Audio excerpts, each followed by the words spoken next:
안녕하십니까. 우파닷컴 최인식입니다. 오늘 귀한 손님을 모시고 그 정치 토크를 시작하겠습니다. 소개해드리겠습니다. 소장님 소개하시죠. 네, 저는 사회디자인연구소 김대호 소장입니다. 좀 별칭이라 그럴까요? 별칭이 좌파 가해 교사입니다.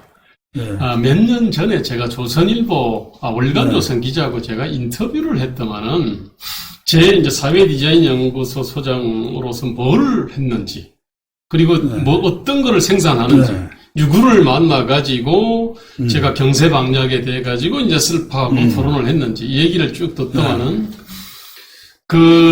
문재인, 지금 김부겸, 송영길, 유시민 등 이름이 쫙 나오니까, 좌파 가해교사였네, 이렇게 얘기하더라고요. 그러니까 그 말이 되네요. 좌파 가해교사라는 게, 명예스러운 이름인 것 같은데. 저는 전혀 그렇게 생각 안 했습니다만은, 저는 우파닷컴에 왔지 않습니까? 그런데 이 우파닷컴은 우리 사회가 대한민국의 전통과 가치가 송두리째 부정되고 역사가 부정되는 이 과정에서 우리 대한민국을 대변한다. 대한민국 우파. 그래서 우파닷컴이라고 이름을 지었고 이름이 우파닷컴이다. 이렇게 보시면 됩니다. 안 물으면 어땠습니까? 어쨌든 저는 오늘 여기 첫 출연인데. 그래요. 자주 출연하다 보면 이거는 이제 우파 과외교사라는 혹시 별명을 얻어갈지는 모르겠습니다. 그렇게 좀 과외를 좀 해주시기 바랍니다. 근데 우파 쪽에서는 이 머리 큰 사람들이, 저하고 만나가지고 몇 시간에 걸쳐가지고 이제 대한민국이 어디쯤 있고 어디로 가야 될지에 대해 가지고 깊은 대화를 나눠본 사람이 별로 없어가지고. 근데 이제 이런 우리 우파닷컴의 이 토크를 통해서 경제 방향에 관해서 좀 해안을 좀 가르쳐 주시기 바라고요. 해안이 있다면은 당연히 해야 되는데 모르겠습니다, 이제. 지금 현상이, 지금 우리 정치 현실이 지금 이준석 돌풍, 물론 저는 그 돌풍이 발언이 어떻게 되었고 어디로 가는 것인지 지금 저도 어지럽습니다. 이 현상에 대해서 진단을 해 주시기 바랍니다. 사실은 4.15 총선 직후부터 이 한국 정치의 어떤 좀 대대적인 변화와 개혁, 특히 보수 정당의 보수 진영과 보수 정당을 대표하는 국민의힘에 대한 어떤 대대적인 어떤 변화와 개혁에 대한 에너지들이 마그마처럼 들끓고 있다는 것은 우리가 확인했지 않습니까? 그렇죠. 그래서 제가 정규재 주필하고 김대호하고 유석준 교수 등이 원래 자유책임시민정당을 창당하자고 제안을 했고, 나중에 이게 개혁자유 연합을 거쳐서 자유민주당으로 돼가지고, 그렇죠. 정규재는 부산시장 후보로 나섰고, 저는 서울시장 후보로 나섰지 않습니까? 정규재는 본선까지 뛰어가지고, 참 기대에 많이 못 미치는 득표를 얻었고, 저는 에너지가 모이지가 않았어요. 에너지가 분명히 어떤 변화와 개혁의 어떤 에너지들은 들끓고 있는데 그 에너지가 저를 향해서 모이지를 않아가지고. 그러니까 지금의 이준석 현상 같은 현실 정치에 대한 국민의 분노가 사실 이렇게 한번 폭발을 한 건데 폭발을 해야 될 시점이 왔어요. 기성정치가 만들어낸 현상이라고 보여지는데. 그렇습니다. 그래서 분명히 에너지는 있고 뭔가 이게 분출하려고 하는데 저는 자유민주당과 정규재 김대호가 분출구가 돼가지고요. 그러면 제가 새로운 인물, 대한정당으로 떠오르는 건데 그 에너지는 저희를 통해서 분출되지 않았습니다. 피해갔습니다. 근데 어쨌든 간에 이 에너지가 분출할 건데 사실은 이 분출 구멍 치고는요 상당히 후진 구멍이거든요. 근데 딱 10여 년 전에 이런 현상이 있었잖아요. 안철수 현상이라고. 근데 안철수는 그래도 나름대로 성공 스토리가 있지 않습니까? 그렇습니다. 누구나 다 아는 V3 안철수 바이러스 연구소. 그 다음에 청춘 콘서트. 그 다음에 나이도 그 당시 한 50 전후가 됐잖아요. 나름대로 이것이 그럴듯한 분출구였거든요. 그렇죠. 근데 이게 이준석 쪽에서 분출을 할 거라고는 생각지도 못했습니다. 아마 이준석 스스로도 아마 생각 못했을 겁니다. 이준석은 뭐냐면 개인적인 성공 스토리가 하나도 없거든요. 그렇습니다.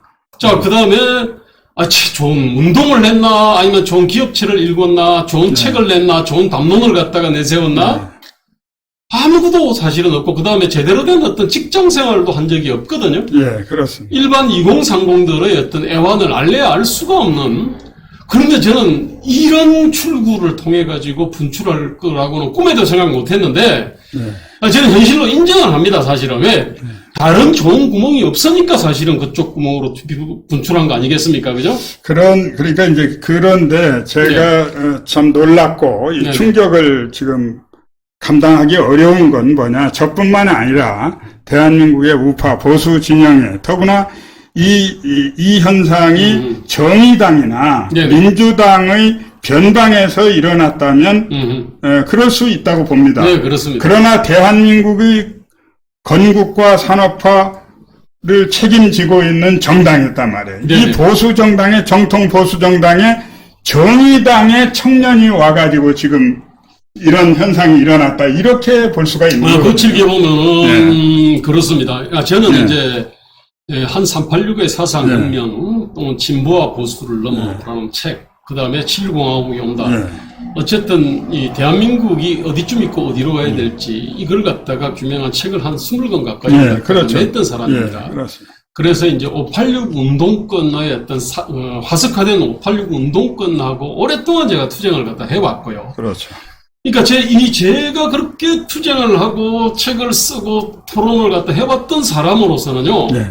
이준석은 제가 볼 때 586 운동권의 아바타적 성격이 강합니다. 왜? 그렇죠. 철학, 가치, 역사, 현실인식 등이 586 운동권의 약간 젊은 얼굴로 나타난 건데. 그렇습니다. 근데 이제 많은 사람들은, 드디어 지긋지긋한 586 운동권을 갖다가 밀어낼 영웅이 왔다. 이렇게 생각을 하는 것 같아요. 지금 이게 이제 이 현상이 자기의 성과나 노력, 실질적인 자기의 실력으로 이것을 그렇게 다져진 게 아니고 매체들이 앞장서고 또 당내에서 일부 세력이 앞장세워서 이 이준석이라는 이런 그 얼굴을 통해서 그 혁명적 변혁을 꾀하고 그리 유도하고 있는데 이 대중들은 지금 묻어가는 거 아니냐. 아니, 그런 측면은 당연히 있고요. 모든 변화에는 어쨌든 뭔가를 갖다가 이 기획을 갖다가 하고 또는 공작을 하고 그 다음에 그게 또 언론하고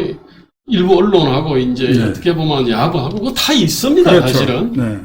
그런데 여태까지 그러면은 그 이준석보다도 훨씬 빼어난 어떤 이 식견을 갖다가 갖고 그 다음에 훨씬 감동적인 스토리를 갖고 있는 30대 중후반을 내가 꽤 많이 압니다. 근데 그러면은 그 사람들이 만약에 그 동일한 어떤 언론 작업하고 뭐 이런 당내에서 작업을 했으면 됐나? 그건 아니었을 거예요. 그래요. 이게 이제 결국은 뭔가 이제 어떤 임계점을 갖다가 지나가지고 막 분출구를 찾고 있던 차에 이게 이준석을 통해서 이제 분출을 갖다가 한 거거든요. 그렇죠. 그러니까 모든 이 에너지라고 하는 것들은 잘 운용하면 원자력 발전소가 돼서 수많은 빛을 밝히지만은 잘못 운용하면은 이게 이제 그냥 뭐 폭발해가지고요. 수많은 사람을 갖다가 상하게 하거든요. 그렇죠. 저는 이준석 현상을 보면서, 이게 그러면은 보수 자유 우파 정당의 이 아주 이 발전적이고 건설적인 에너지가 될 수 있냐. 아마 지금 지지하는 사람들은 아마 요 생각을 갖다 할 텐데, 저는 그렇게 안 봅니다. 솔직히 말해서. 저도 여기에 대해 뭘 걱정하느냐면, 지금 이준석을 지지하고 있는 언론하고 그 밖에 있는 세력들 있잖아요. 이거는 보수 세력들이 아닙니다. 실제로는. 저는 이것이 보수 괴멸을 획책하는 거대한 그런 음모에서 저는 비롯된 게 아니냐 하는 이 걱정을 하고 있는 겁니다. 첫째, 그건 무엇을 말하느냐. 이준석이 내세운 정책이나 자기가 살아온 성과도 내놓을 게 없단 말이에요. 그러면 앞으로는 어떤 비전이 있느냐. 이 세대론, 이준석이가 들고 나온 세대론, 이거에 관해서 좀 소장이 좀 제가 볼 때는요, 이게 이제 자기 콘텐츠 깡통임을 증명을 하는 건데, 이게. 세대로는요, 딴 거 아닙니다. 네. 저희가 586들도요, 우리가 세대론 가지고 1980년대 말에요, 북한이 네.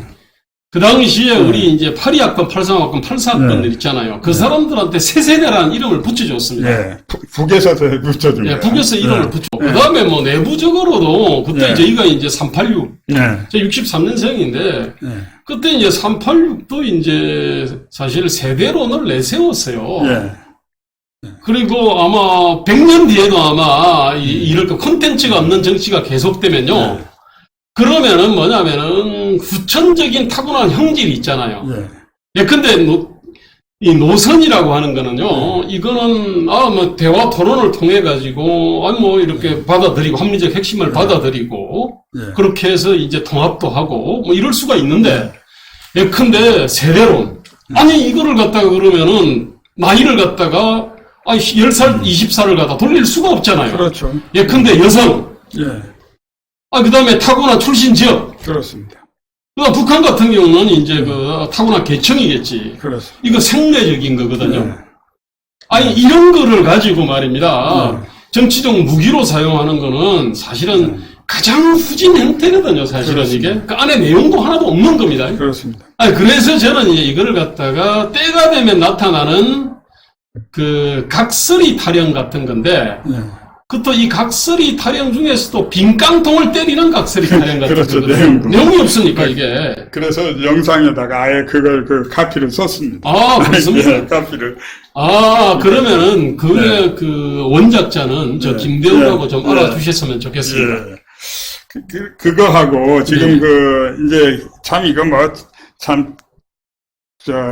제1야당의 당대표 선거에서 나오는 세대 교체를 들고 나왔고, 정치인 시험론을 들고 나왔어요. 세대론 정치인 시험론. 저는요. 거기까지도 모아서 좀 한번. 제가 사회리자인 연구소 초기 한 15년 전쯤에 정치인들, 국회의원을 얘기하는 게 아니고요. 저 밑에 어떤 지방의원들 같은 경우, 우리 이제 가방 못지 하는 사람들, 국회의원의 가방 못지 하는 사람들이 이렇게 그 공천을 받는 경우가 좀 많았거든요. 그렇죠. 그러다 보니까 이제 지방의원들이 보통 평균적인 어떤 그 지성과 덕성의 수준이 보통 시민들보다 낮은 것 아니냐, 이제 이런 얘기를 갖다가 우리 많이 나눴어요. 그때 이제 우리가 그렇죠. 기본 어떤 시험 치면 어떠냐, 이런 얘기 한 적이 있거든요. 15년 전에. 그러니까 우스갯소리를 했고, 정당이란 근본적으로 항상 교육 기능이 있지 않아요. 그러니까 그게 말입니다. 아주 정당을 하도 기형적으로 운영을 하다 보니까, 당원 주권주의가 이제 관철이 되고, 그 다음에 정당은 기본적으로 교육, 토론, 일상활동이 일어나야 정상이지 않습니까? 그렇습니다. 항상 교육하고, 정당, 연구원이 다 있고, 연구소가 있고, 교육원이 있고, 다 있는 거죠. 그 다음에, 밑에서 말입니다. 어떤, 지역의 어떤 현안 문제 있잖아요. 그렇죠. 그것도 역시 정당에서 원래 토론을 갖다가 할 사람들이 많습니다. 그렇습니다. 지금 지방자치단체들에 있잖아요. 정책과 사업들을 딱 펼쳐놓고 나면요. 그렇습니다. 그러면은 이 사업을 할래 말래, 어떻게 할래, 그 다음에 예산을 어떻게 편성할래, 다 토론거리입니다, 사실은. 원래 그 정당에서 하는 것이 그렇습니다. 정상이거든요. 우리는 뭐냐면요. 그런 거를 갖다 경험을 하지를 못하다 보니까, 이제 정상을 잊어버린 거예요. 정상은요. 이게 어떤 풀뿌리 민주주의, 그 다음에 당의 어떤 당내 민주주의를 갖다가 활성화시켜가지고 그 안에서 교육이 일어나고 토론이 일어나고 그 다음에 일상활동이 일어나는 이런 거를 통해가지고 이제 사람이 이제 검증이 되고 교육되는 거거든요. 그렇죠.